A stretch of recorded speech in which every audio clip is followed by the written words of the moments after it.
ये ओवैसी साहब की जो राजनीति है उसका आधार क्या है?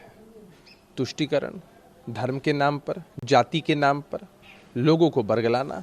असल में ये लोग भाजपा की बी टीम है, खुलकर सामने भी नहीं आते हैं, लेकिन देश की जनता समझती है कि किस तरह से भारतीय जनता पार्टी के इशारे पर इस तरह की बातें लगातार बोलते हैं, हमारे नेता को टारगेट कर रहे हैं। जरा देश में आकलन कर लीजिए ना, परिहार बोर्ड की रिपोर्ट के बाद ही और कानून सम्मत जो कार्रवाई है उसके हिसाब से सब कुछ हुआ है, लेकिन उसके बावजूद अगर आप इसको पॉलिटिकल एंगल या जाति से जोड़कर देखना चाहते हैं तो अपने राजनीतिक हितों को साधने के लिए उसमें हमारे नेता की छवि आप खराब कितनी भी करना चाहेंगे कर नहीं पाएंगे। कटिहार में है, आप ही के पार्टी के वरिष्ठ नेता हैं जिनको गोली मारकर हत्या कर दी गई है, कैलाश महतो। देखिए, दुर्भाग्यपूर्ण घटना है।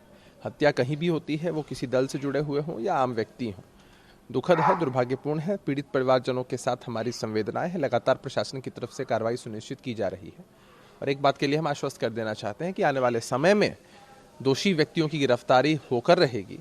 जो भी साजिश करता है वो सलाखों के पीछे होंगे और उनको कड़ी सजा मिलेगी। ये ओवैसी साहब की जो राजनीति है उसका आधार क्या है?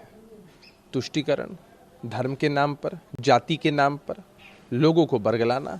असल में ये लोग भाजपा की बी टीम है, खुलकर सामने भी नहीं आते हैं, लेकिन देश की जनता समझती है कि किस तरह से भारतीय जनता पार्टी के इशारे पर इस तरह की बातें लगातार बोलते हैं, हमारे नेता को टारगेट कर रहे हैं।